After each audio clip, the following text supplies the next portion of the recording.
The electronics store buzzed with activity. Customers milled about, examining the latest gadgets and devices on display. At the center of this retail whirlwind stood Brad, a young cashier with a confident smile. He moved swiftly, processing transactions and answering questions with practiced efficiency. Brad's demeanor changed as Jamal entered the store. His eyes narrowed, tracking the well-dressed black man as he browsed the high-end section. Leaning towards his coworker, Brad muttered, "Look at this guy. Bet he's just window shopping. No way he can afford anything here." His colleague chuckled uncomfortably, glancing nervously at Jamal. Brad continued, "Watch, he'll probably ask to see something expensive and then bail when he sees the price tag." Jamal, aware of the whispers and stares, maintained his composure. He'd faced this kind of prejudice before and refused to let it affect him. With deliberate steps, he approached the counter where Brad stood, ready to make his purchase. Brad's bias was evident as he continued to serve other customers who had arrived after Jamal, pointedly ignoring him. When he finally deigned to acknowledge Jamal's presence, his tone dripped with condescension. "Can I help you?" Brad asked, his voice laced with skepticism. Jamal nodded. "Yes, I'm interested in the latest smartphone model." Brad's eyebrows shot up. "You know that's our most expensive phone, right? Maybe I could show you something more affordable?" "I'm aware of the price," Jamal replied calmly. "I'd like to purchase it, please." Reluctantly, Brad began processing the sale, his movements stiff and his conversation minimal. As he was about to finalize the transaction, the store's phone rang. Brad answered it, his face a mask of irritation. "Electronics Emporium, Brad speaking. How can I help you?" The color drained from Brad's face as he listened to the voice on the other end. His eyes darted to Jamal, then back to the counter. "Yes, sir. I understand. Thank you for informing me." Brad set the phone down, his hands trembling slightly. He looked at Jamal, seeing him in a new light. The arrogance in his eyes was replaced by a mix of shock and shame. "Mr. Johnson," Brad stammered, "I apologize for the wait. Is there anything else I can help you with today?" Jamal, now revealed as the new CEO of the corporation that owned the store, regarded Brad with a steady gaze. "No, thank you. This will be all for now." As Brad fumbled to complete the transaction, the reality of his actions began to sink in. He had just treated the company's new CEO with blatant disrespect and prejudice. The weight of his mistake pressed down on him, making each movement feel like a monumental effort. Jamal accepted his purchase with grace, showing no outward sign of the tension that had marked their interaction. As he turned to leave, he paused, looking back at Brad. "I think we'll be having a conversation soon, Brad. Have a good day." With those words, Jamal exited the store, leaving Brad to grapple with the consequences of his actions.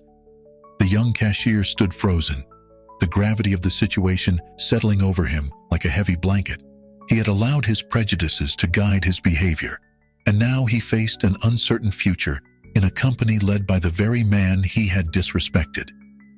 The other customers and employees in the store, oblivious to the drama that had unfolded, continued about their business. But for Brad, everything had changed. His confident smile was gone, replaced by a look of worry and regret. He knew that his actions would have repercussions, both professional and personal, and the path forward was anything but clear. Jamal returned to the store the following day, his presence causing a stir among the employees who had heard whispers about the new CEO's impromptu visit. Brad, stationed at his usual cash register, felt his heart race as Jamal approached. The confident swagger that typically defined Brad's demeanor was noticeably absent. "Good morning, Brad," Jamal said, his tone even and professional. "I believe we have some matters to discuss. Would you mind stepping aside for a moment?" Brad nodded, his mouth dry. "Of course, sir." They moved to a quieter corner of the store, away from curious ears. Jamal looked at Brad, his expression neutral, but his eyes searching. "I want to address what happened yesterday. Your behavior was unacceptable, and I think you know that." Brad, feeling the full weight of his actions, attempted to formulate an apology. "Mr. Johnson, I'm so sorry. I didn't know who you were, and I—" Jamal held up a hand, stopping him mid-sentence. "That's precisely the problem, Brad. You shouldn't treat anyone that way, regardless of their position or status. The fact that you're only apologizing because I'm the CEO is concerning." The young cashier's face flushed with shame. He realized how hollow his words sounded, how his apology was rooted in fear rather than genuine remorse. Jamal continued, his voice steady. "Let me tell you a bit about myself. I grew up in a neighborhood not unlike the one surrounding this store. My parents worked multiple jobs to make ends meet. I faced prejudice and discrimination at every turn, much like what you displayed yesterday." Brad listened, his eyes fixed on the floor, unable to meet Jamal's gaze. "I worked hard, got scholarships, put myself through college and business school. Even as I climbed the corporate ladder, I encountered people who assumed I didn't belong, who treated me as less than because of the color of my skin." Jamal's words painted a vivid picture of struggle and perseverance. Brad found himself imagining the challenges Jamal had faced, the doors that had been closed in his face, the assumptions made about his capabilities. "Every time I walked into a high-end store, I was followed by security. Every time I sat in a boardroom, I had to prove myself 10 times over. And yesterday, when I walked into this store, a store that I now lead, I faced that same prejudice from you." Brad felt a lump forming in his throat. The reality of his actions, the impact of his prejudice, was becoming painfully clear. Jamal's tone softened slightly. "I'm not telling you this to make you feel guilty, Brad. I'm telling you because I want you to understand. Prejudice isn't just hurtful. It's limiting. It blinds you to the potential in others and in yourself." Brad finally mustered the courage to look up, meeting Jamal's eyes. I never thought about it that way. I'm truly sorry, Mr. Johnson. Not because you're the CEO, but because what I did was wrong. Period." Jamal nodded, acknowledging Brad's words. "That's a start, Brad. But sorry isn't enough. What are you going to do to change?" The question hung in the air, challenging Brad to think beyond the moment, beyond his discomfort, to real, actionable change.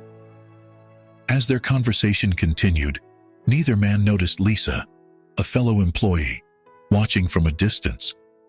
Her expression was a mix of concern and curiosity. She had always liked Brad, considered him a friend, but his behavior towards Jamal had revealed a side of him she hadn't seen before. Now, seeing the intense discussion between them, she felt compelled to understand more. Lisa made a mental note to approach Jamal after his talk with Brad concluded. She had questions of her own, about Jamal's experiences, about what she could do to be part of the solution, rather than a bystander. As she returned to her duties, her mind raced with thoughts about prejudice, privilege, and the role she played in perpetuating or challenging these systems. The store continued its busy hum around them, but in that corner, a transformative conversation was taking place.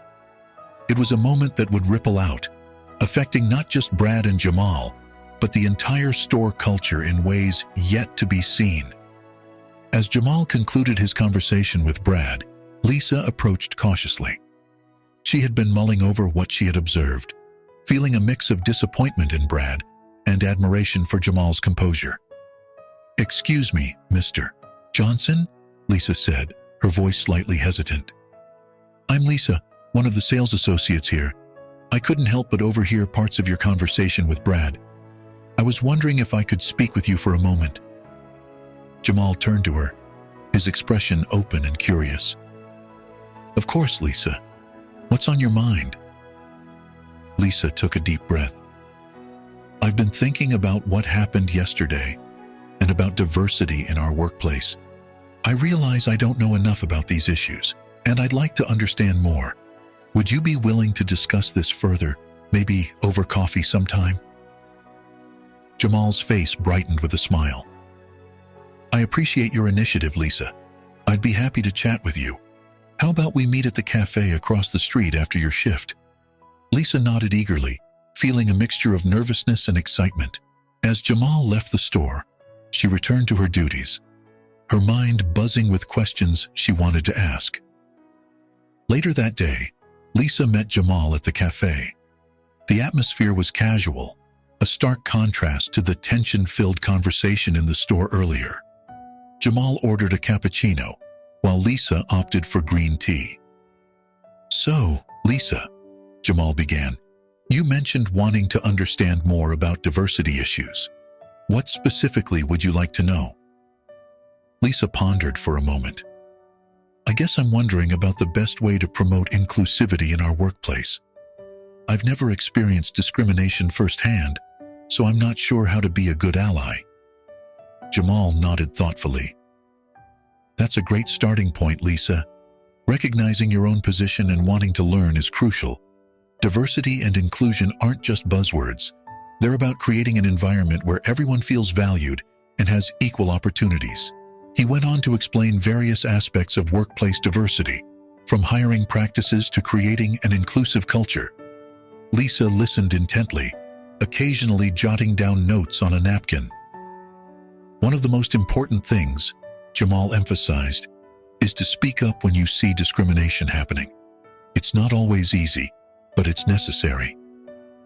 Lisa thought back to Brad's behavior. "I should have said something yesterday when Brad was being rude to you. I felt uncomfortable, but I didn't know what to do." Jamal smiled reassuringly. "It's a learning process, Lisa.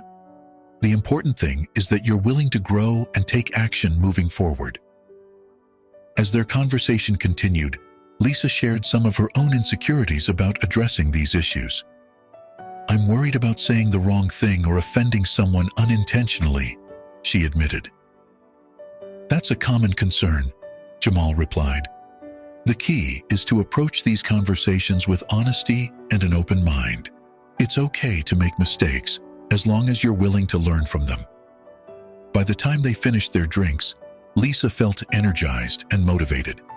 She had a list of resources to explore and ideas for initiatives she could propose at the store. "Thank you so much for taking the time to talk with me, Mr. Johnson," Lisa said as they prepared to leave. "I feel like I have a much better understanding now." Jamal shook her hand warmly. "Please call me Jamal, and thank you for being proactive about this, Lisa. Change starts with conversations like these." As Lisa walked home, she felt a sense of purpose she hadn't experienced before. She was determined to use what she had learned to make a positive impact at work. Meanwhile, across town, Brad sat in his apartment, staring at his computer screen. After his conversation with Jamal, he had felt compelled to take action. He had found an online course about unconscious bias and workplace diversity. With a mix of apprehension and determination, he clicked the Enroll button. The course description promised to challenge participants' preconceptions and provide tools for creating a more inclusive environment. Brad knew it wouldn't be easy, but he was committed to changing. The image of Jamal's calm, dignified response to his prejudice was etched in his mind, serving as both a source of shame and motivation. As he began the first module, Brad realized this was just the beginning of a long journey. He had a lot to learn, not just about others, but about himself as well. The road ahead would be challenging, but for the first time, Brad felt ready to confront his biases and work towards becoming a better person. The corporate headquarters buzzed with anticipation as executives filed into the boardroom for the quarterly management meeting. Jamal, now firmly established in his role as CEO, stood at the head of the table, his presence commanding attention. The agenda for today's meeting was focused on a topic that had become Jamal's passion project: improving diversity within the company. As the last of the managers settled into their seats, Jamal began his presentation. Good morning, everyone. Today we're going to discuss a critical issue that affects not just our workplace, but our entire business model. I'm talking about diversity and inclusion. A few managers shifted uncomfortably in their seats, while others leaned forward, intrigued. Jamal continued, I recently visited one of our stores and witnessed firsthand the need for change. We have a problem with prejudice and bias, and it's affecting our employees and our customers.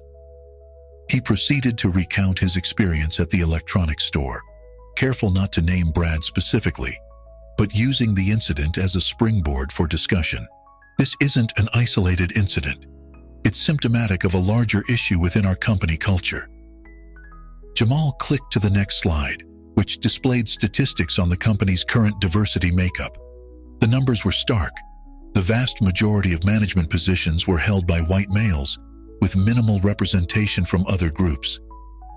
As you can see, we're falling short in representing the diverse communities we serve. This isn't just a moral issue, it's a business one. Studies have shown that diverse companies are more innovative, more productive, and more profitable. One of the older managers, a man named Richard, raised his hand. With all due respect, Mr. Johnson, changing our hiring practices could be costly. We'd need to implement new training programs, possibly restructure departments. Is this really necessary? Jamal nodded, having anticipated this kind of pushback. I understand your concerns, Richard. Yes, there will be costs associated with these changes. But consider the cost of not changing. We're missing out on talent, on perspectives that could drive our company forward. We're alienating potential customers who don't see themselves represented in our workforce. He clicked to another slide, showing projections of market growth in diverse communities. These are the markets we're failing to tap into because we lack the cultural competence to effectively reach them. Another manager, Sarah, spoke up. I see your point, Jamal, but how do we implement these changes without causing disruption or resentment among current employees? Jamal smiled, appreciating the thoughtful question. That's an excellent point, Sarah. Change can be uncomfortable, but it doesn't have to be divisive. We'll start with education, unconscious bias training for all employees, from the C-suite down to our retail staff. We'll create mentorship programs to support and develop diverse talent within our ranks. He went on to outline a comprehensive plan for diversifying recruitment practices, creating employee resource groups, and establishing partnerships with organizations that support underrepresented communities. As Jamal spoke, he could see the mood in the room shifting. Some managers still looked skeptical, but others were nodding along, jotting down notes, and even offering suggestions of their own. I propose we set concrete goals for increasing diversity at all levels of the company over the next 5 years, Jamal concluded. We'll track our progress quarterly and adjust our strategies as needed. This isn't a quick fix, but a long-term commitment to creating a more inclusive and dynamic workplace. The room fell silent as Jamal finished his presentation. He looked around at the faces of his management team, reading their expressions. Some seemed inspired, others worried, and a few remained stubbornly resistant. Finally, the head of human resources spoke up. This is ambitious, Jamal. It won't be easy, but I believe it's necessary. You have my full support. One by one, other managers voiced their agreement. Even Richard, who had initially expressed concerns, grudgingly admitted that change was needed. As the meeting concluded, Jamal felt a sense of cautious optimism. He knew that the real work was just beginning, but he had taken the first crucial step. The company was on the brink of a significant transformation, and he was determined to see it through. Walking back to his office, Jamal's mind drifted to Brad and Lisa at the electronics store. He made a mental note to check in on their progress, knowing that the real test of his initiatives would be in how they played out on the front lines of the business. The challenge ahead was daunting, but Jamal felt ready to face it head-on. Brad sat nervously in a conference room, surrounded by a diverse group of individuals from various departments within the company. It was the first day of the unconscious bias training program he had enrolled in, and he felt a mix of anticipation and anxiety. The facilitator, a woman named Dr. Amina Patel, began the session. Welcome, everyone. Over the next few weeks, we'll be exploring our own biases and learning how to create a more inclusive workplace. Remember, this is a safe space for honest discussion and self-reflection. As the workshop progressed, Brad found himself challenged in ways he hadn't expected. They started with exercises designed to reveal hidden biases, association tests that showed how quickly participants connected certain traits with different racial groups. Brad was shocked to see his own results. Despite considering himself open-minded, the test revealed strong associations between positive traits and white faces and negative traits with faces of color. The realization hit him hard, forcing him to confront the deeply ingrained prejudices he had been carrying. During a group discussion, Brad hesitantly shared his experience. I never thought I was racist, but these results, they're making me question everything. Dr. Patel nodded encouragingly. Recognizing our biases is the first step, Brad. It's not about being a bad person. It's about acknowledging that we've all been influenced by societal stereotypes and working to change them. As the days went by, Brad immersed himself in the training. They role-played scenarios of workplace discrimination, practiced inclusive language, and learned strategies for intervening when witnessing bias. One particularly impactful session focused on personal stories. Participants from various backgrounds shared their experiences with discrimination. Brad listened, feeling a growing sense of empathy and understanding. A colleague named Maria recounted a time when she was passed over for a promotion, only to later discover it was because her manager assumed she'd want to focus on family soon. I felt like my ambitions didn't matter because of assumptions about my gender and culture, she said, her voice tinged with frustration. Another co-worker, Jamal, no relation to the CEO, described the exhaustion of code switching, constantly adjusting his language and behavior to fit in with the dominant culture at work. It's like wearing a mask every day, he explained. You never feel like you can truly be yourself. These stories hit Brad hard. He thought back to his interaction with CEO Jamal, realizing the weight of assumptions he had placed on him based solely on appearance. As the training progressed, Brad found himself becoming more aware of his thoughts and actions. He caught himself making snap judgments and worked to question them. He started noticing microaggressions in the workplace that he had previously overlooked. During one session, the group discussed allyship, how to actively support and advocate for marginalized colleagues.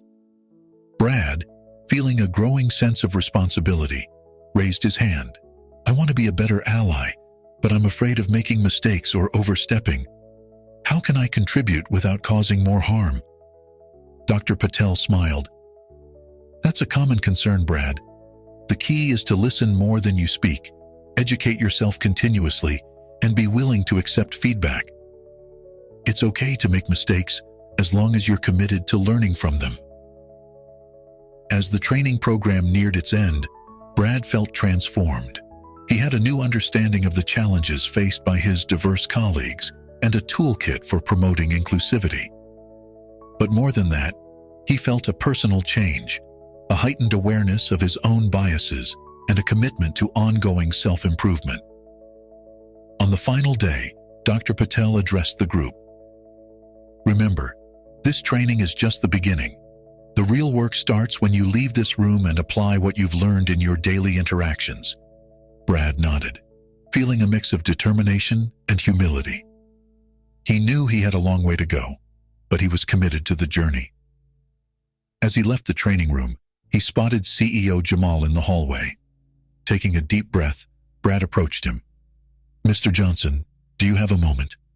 I'd like to talk about how I can contribute to making our store more inclusive. Jamal looked at Brad, noting the sincerity in his eyes. Of course, Brad. Let's chat. As they walked towards Jamal's office, Brad felt a sense of purpose. He was ready to take what he had learned and put it into action, starting with making amends and working to create positive change in his own workplace. The electronics store buzzed with an unusual energy. Colorful posters announcing a community event on diversity and inclusion adorned the walls. Employees hurried about, arranging chairs in a semicircle and setting up a small stage area. At the center of this whirlwind of activity were Jamal and Lisa, conferring over last-minute details. "Are you sure about this, Jamal?" Lisa asked, her voice tinged with nervous excitement. "It's a big step, opening up the store for this kind of discussion." Jamal nodded, his expression resolute. "It's necessary, Lisa. We can't just talk about change behind closed doors. We need to involve our community, our customers, in this conversation." As the hour approached, people began to filter in. There was a palpable mix of curiosity and apprehension in the air. Regular customers, employees from other branches, and local residents filled the chairs. Brad stood near the back, fidgeting with his name tag, clearly uncomfortable but determined to be present. Jamal stepped up to the makeshift podium, his presence immediately commanding attention. "Good evening, everyone. Thank you for joining us for this important discussion on race, prejudice, and inclusion in our community." He paused, looking out over the diverse faces before him. "I stand before you not just as the CEO of this company, but as a man who has faced discrimination and prejudice throughout my life. Today, I want to share my story and open the floor for all of us to share our experiences and ideas for creating a more inclusive society." Jamal began recounting his journey, from growing up in a low-income neighborhood to climbing the corporate ladder. He spoke of the countless times he was underestimated, overlooked, or outright discriminated against because of his race. "But I'm not here to dwell on the negatives," Jamal continued. "I'm here because I believe in the power of conversation, of understanding each other's experiences. Only by acknowledging our differences and the challenges they present can we start to build bridges." As Jamal spoke, the audience listened intently. Some nodded in recognition of shared experiences, while others looked thoughtful, perhaps considering these issues from a new perspective for the first time. After Jamal concluded his speech, Lisa stepped forward to moderate the discussion. "We'd like to open the floor now. Does anyone have experiences they'd like to share, or questions they'd like to ask?" There was a moment of hesitation before hands began to rise. A middle-aged woman stood up. "I've been shopping here for years, and I've always felt welcome. But hearing your story, Mr. Johnson, makes me wonder about the experiences of your employees. How can we, as customers, help create a more inclusive environment?" Jamal smiled, appreciating the thoughtful question. "That's an excellent point. One of the most powerful things you can do is to speak up if you witness discrimination or unfair treatment. Your voice as a customer carries weight." More people began to share their stories. An elderly man recounted how he often felt invisible in stores due to his age. A young woman in a hijab described the discomfort of being followed around shops, assumed to be a potential shoplifter. As the discussion continued, Brad found himself becoming more and more uncomfortable. The stories he was hearing were opening his eyes to realities he had never considered before. He felt a growing urge to speak, to acknowledge his past behavior, and commit to change. Finally, gathering his courage, Brad raised his hand. Lisa, noticing his nervous expression, gave him an encouraging nod. "Yes, Brad? Would you like to share something?" Brad stood, his legs shaky.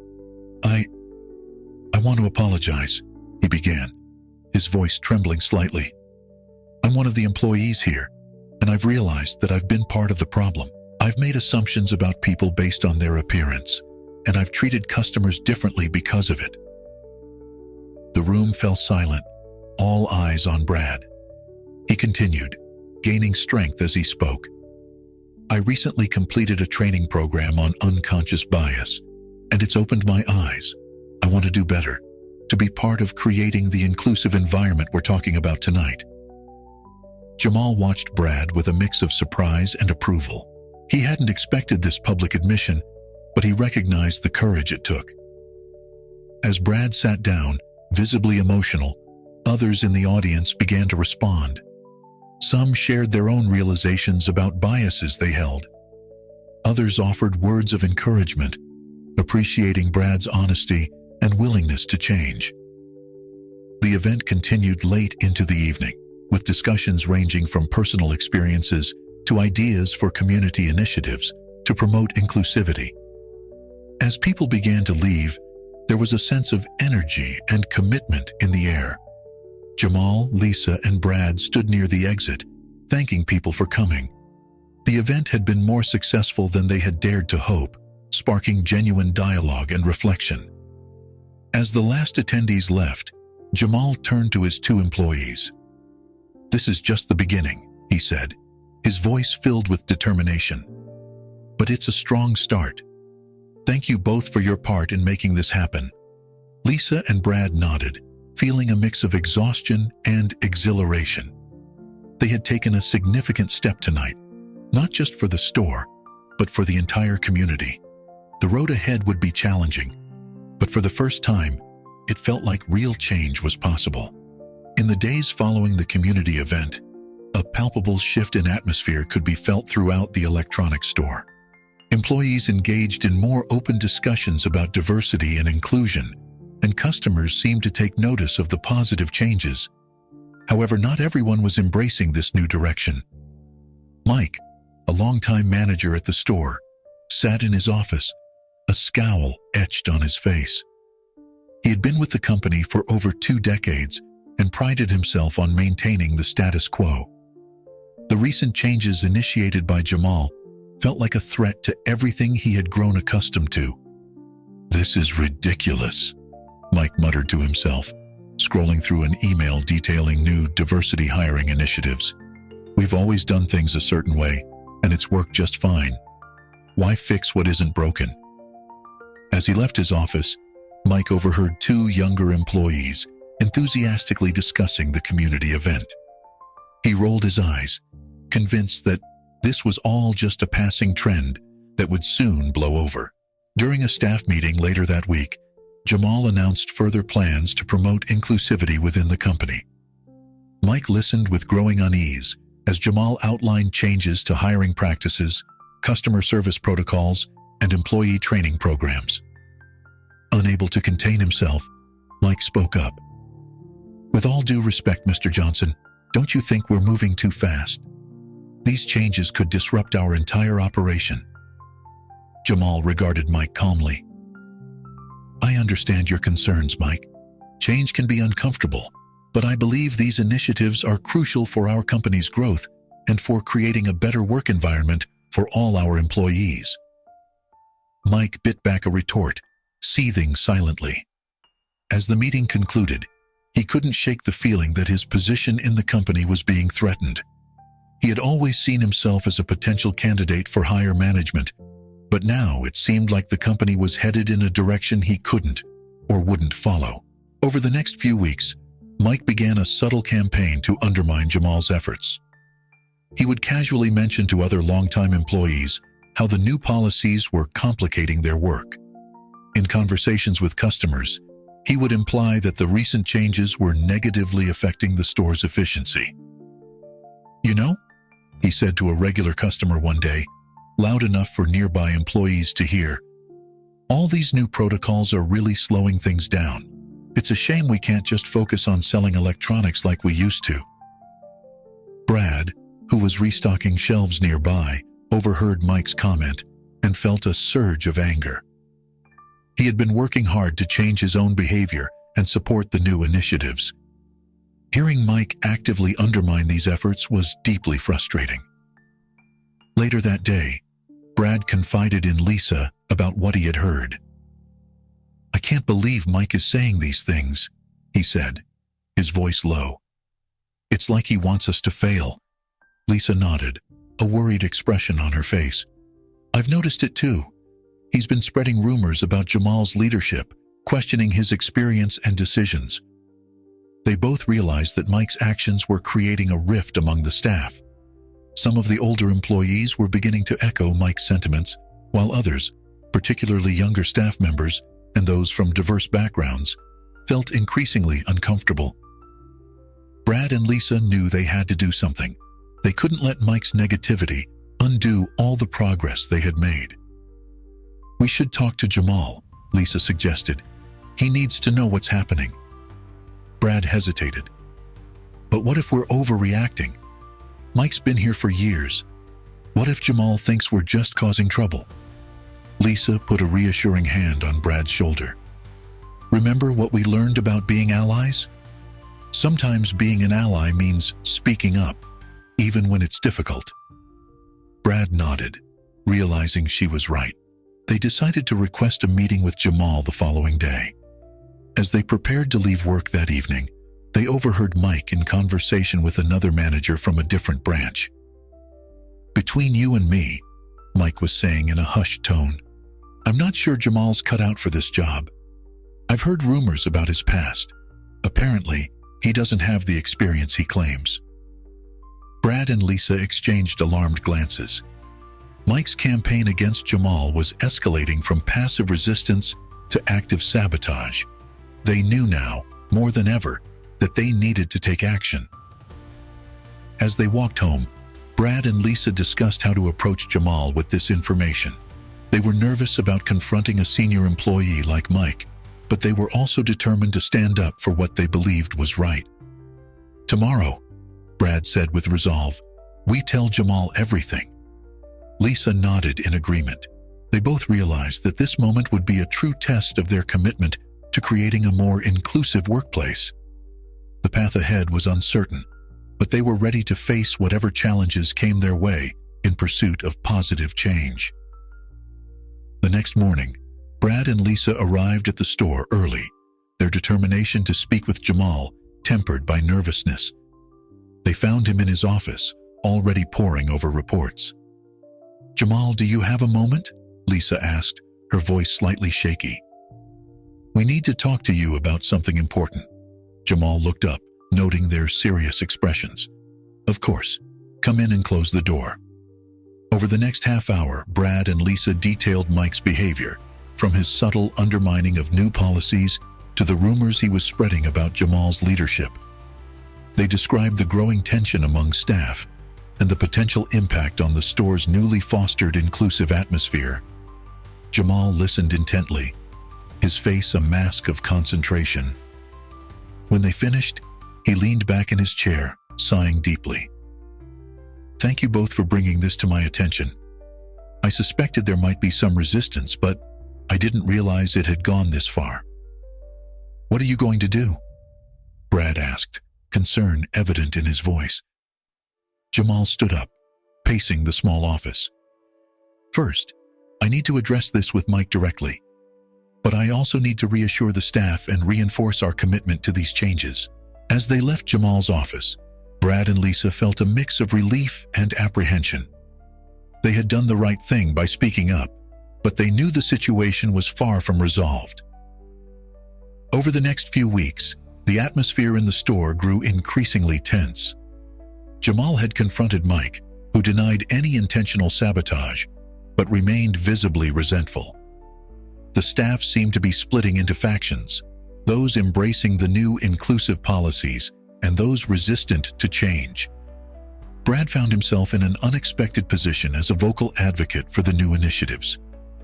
He began organizing informal lunch discussions where employees could talk openly about their experiences and concerns.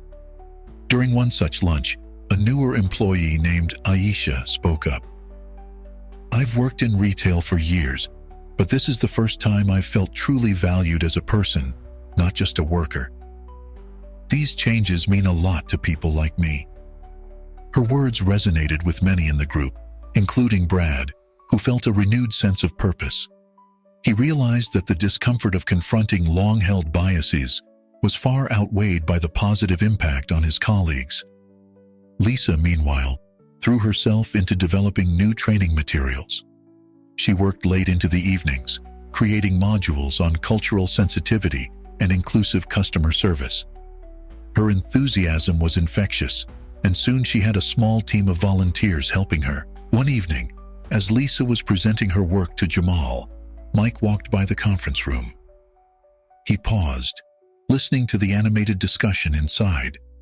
For a moment, a flicker of doubt crossed his face. The energy and passion he heard were undeniable, and he couldn't help but wonder if he was on the wrong side of this change. As the weeks passed, small but significant changes began to take hold. Customer feedback showed an increase in satisfaction, particularly among minority groups. Employee morale, after an initial dip, began to rise steadily. Brad noticed that even some of the initially resistant staff members were coming around. He overheard one longtime employee telling a customer, "You know, I was skeptical at first, but these new policies have really opened my eyes. I think we're providing better service now than ever before." However, the progress wasn't without its challenges. Mike, though less vocal, continued to be a source of tension. His subtle resistance created an undercurrent of discord that threatened to undermine the positive changes. One day, Brad overheard Mike in a heated discussion with another manager. "This whole diversity push is just for show," Mike was saying. "It's all about looking good, not about what's best for the business." Brad felt a surge of anger, but also a newfound confidence. He stepped into the conversation. "Actually, Mike, I disagree. I've seen firsthand how these changes have improved our workplace and our service. Maybe instead of resisting, you could try to understand why this is so important to many of us." Mike looked taken aback, clearly not expecting to be challenged so directly. He muttered something non-committal and walked away, but Brad could see that his words had made an impact. Later that day, Brad recounted the interaction to Jamal, who listened with a mix of concern and pride. "You've come a long way, Brad," Jamal said, "but we need to address this situation with Mike head-on. It's clear that his resistance is becoming a significant obstacle."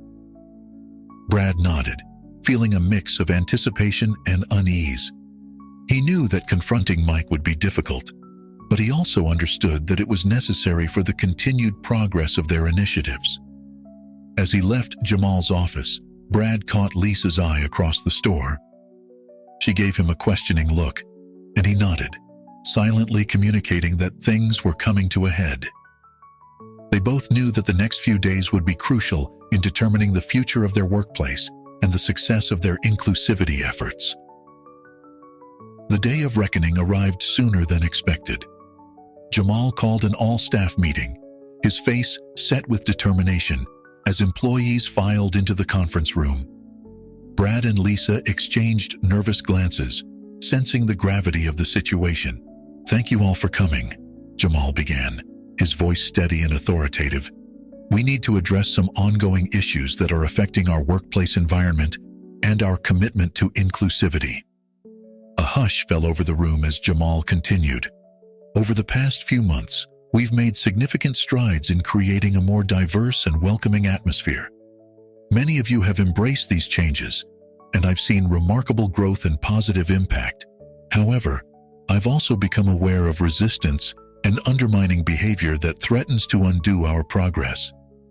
Mike shifted uncomfortably in his seat, his eyes darting around the room. Jamal's gaze swept across the assembled staff. "I want to be clear. Our commitment to diversity and inclusion is not a passing trend or a surface-level initiative.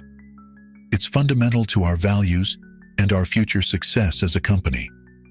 He then addressed the elephant in the room.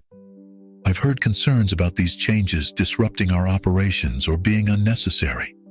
I want to open the floor for an honest discussion about these concerns. Who would like to start?" There was a moment of tense silence before Mike cleared his throat. "Mr. Johnson, if I may," he began, his voice a mixture of defiance and nervousness. "Some of us have been with this company for decades. We've seen initiatives come and go. How do we know this isn't just another corporate fad that'll be forgotten in a year?" Jamal nodded, acknowledging Mike's question. That's a fair concern, Mike. But let me ask you this. Have you noticed any positive changes since we began these initiatives? Before Mike could respond, other voices chimed in. I've had customers tell me they feel more welcome here now, one employee offered. Another added, I've learned so much about my colleagues' experiences. It's made us a stronger team. Brad, feeling a surge of courage, spoke up. I was skeptical at first too, but I've seen firsthand how these changes have improved our workplace. We're not just selling electronics anymore. We're building a community. Mike's face reddened as he realized he was losing ground. But what about efficiency? All these new protocols are slowing us down. Lisa interjected. Actually, our customer satisfaction scores have improved by 15% since implementing these changes. And our employee retention rate is up as well. Jamal smiled at Lisa, appreciating her preparedness. This isn't about being politically correct, Mike. It's about creating an environment where every employee can thrive and every customer feels valued. That's good for business and good for people. As the discussion continued, it became clear that the majority of the staff supported the new direction. Even some who had initially been hesitant were speaking up about positive experiences and changes they'd observed. Mike, seeing the tide turn against him, made a last-ditch effort. But Mr. Johnson, your experience, there are rumors. Jamal cut him off firmly. My qualifications and experience are a matter of public record, Mike. I'd be happy to discuss them with you privately, but spreading unfounded rumors stops now. The room fell silent, the tension palpable. Jamal continued, his voice level but stern. We cannot move forward as a team if some of us are actively working against our goals. I'm asking everyone here to commit to our vision of an inclusive workplace. If you can't do that, we need to have a serious conversation about your future with this company. Mike's face paled as the implications of Jamal's words sank in. He looked around the room, hoping to find allies, but was met with either supportive nods towards Jamal or averted gazes. As the meeting concluded, there was a sense of renewed energy and commitment among the staff. People lingered, engaging in animated discussions about future initiatives and sharing personal stories. Brad approached Jamal, feeling a mix of admiration and relief. That couldn't have been easy, he said. Jamal smiled tiredly. Change never is, but it's necessary. Thank you, Brad, for your support and for speaking up. You've come a long way. As they watched their colleagues chatting and planning, Brad felt a sense of pride and purpose. The road ahead would still have challenges, but they had taken a significant step forward today. Mike, meanwhile, slipped out of the room quietly, his future with the company uncertain. The events of the day had shaken his long-held beliefs, leaving him with much to reflect upon. As the day wound down, there was a palpable shift in the store's atmosphere. The air of tension that had been building for weeks had finally broken, replaced by a sense of unity and shared purpose. The true test of their commitment to inclusivity was yet to come, but for now, they had overcome a significant hurdle together. The weeks following the all-staff meeting brought significant changes to the electronics store. The tension that had been simmering beneath the surface had finally broken, giving way to a new atmosphere of openness and collaboration. Brad and Lisa found themselves at the forefront of this transformation, their roles evolving beyond their initial job descriptions. One morning, Brad arrived at work to find an email from Jamal in his inbox. The subject line read, "Presentation Opportunity." Intrigued, Brad opened it to find an invitation to present the store's diversity and inclusion initiatives at the upcoming regional managers meeting. Brad's initial excitement quickly gave way to nervousness. Public speaking had never been his strong suit, and the thought of addressing a room full of managers made his palms sweat. However, he knew this was an important opportunity to share their success story and potentially influence change on a larger scale. Determined to make the most of this chance, Brad threw himself into preparation. He spent hours after work compiling data, crafting his presentation, and practicing his delivery. Lisa, noticing his dedication, offered to help. "We should include the customer satisfaction scores," she suggested one evening as they pored over the presentation slides. "And don't forget to mention the increase in employee retention rates." Brad nodded gratefully, appreciating Lisa's input and support. As they worked together, he reflected on how far they had both come since Jamal's first visit to the store. The day of the regional managers' meeting arrived. Brad stood at the podium, facing a room full of expectant faces. Taking a deep breath, he began his presentation. 6 months ago, our store was like many others, efficient but lacking in true inclusivity, Brad started. Today, I'm here to share how embracing diversity and inclusion has not only improved our workplace culture, but has also positively impacted our bottom line. As Brad spoke, he could see the manager's expressions change from skepticism to interest. He shared anecdotes of improved customer interactions, presented data showing increased sales and employee satisfaction, and outlined the initiatives they had implemented. But perhaps the most significant change, Brad continued, his voice growing confident, has been in ourselves. We've learned to challenge our assumptions, to listen to perspectives different from our own, and to create an environment where everyone feels valued. As he concluded his presentation, Brad saw Jamal at the back of the room, nodding approvingly. The applause that followed was enthusiastic, with several managers approaching Brad afterward to ask for more details about implementing similar programs in their own stores. Meanwhile, back at the store, Lisa was overseeing the implementation of a new mentorship program she had developed. The program paired experienced employees with newer team members from diverse backgrounds, fostering understanding and career development. As she watched a young hijab-wearing employee enthusiastically discussing career goals with her mentor, Lisa felt a sense of pride in how far they had come. The store that had once been a place of unacknowledged biases was now a model of inclusivity. Later that afternoon, Jamal called Brad and Lisa into his office. His face was serious, but there was a glimmer of excitement in his eyes. "I have some news," he began. "The board was extremely impressed with our store's transformation and the presentation at the regional meeting. They've decided to roll out our inclusion initiatives company-wide." Brad and Lisa exchanged excited glances as Jamal continued. "But that's not all. They're creating a new position, Director of Diversity and Inclusion, to oversee the implementation across all our stores, and they want one of you to take on the role." The room fell silent as the weight of Jamal's words sank in. This was more than just a promotion. It was an opportunity to effect change on a much larger scale. Brad started, then hesitated, looking at Lisa. Lisa smiled encouragingly. "Brad, you should take it. You've come so far, and your journey from where you started to where you are now, that's a powerful story that could inspire real change."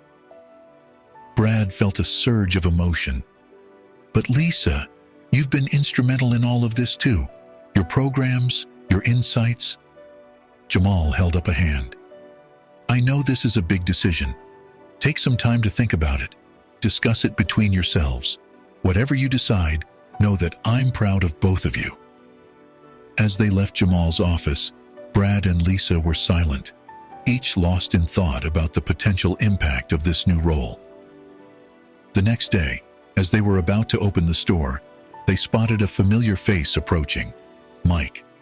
He had been on administrative leave since the all-staff meeting, his future with the company uncertain. Mike approached them hesitantly. I owe you both an apology," he began, his voice heavy with regret. "I was wrong. I've done a lot of thinking, and I realize now how damaging my attitude was. I'd like to make amends, if you'll let me." Brad and Lisa exchanged surprised glances, Mike's transformation was unexpected but welcome, a testament to the power of the changes they had implemented. As they stood there, the three of them symbolized the journey the store had undergone. Brad, once biased, but now an advocate for change. Lisa, consistently pushing for progress. And Mike, initially resistant, but now seeking to make amends. The chime of the store opening sounded, signaling the start of a new day. As customers began to filter in, Brad, Lisa, and Mike shared a moment of understanding. They had all been changed by this experience, and together, they were ready to face whatever challenges lay ahead in their ongoing journey toward true inclusivity.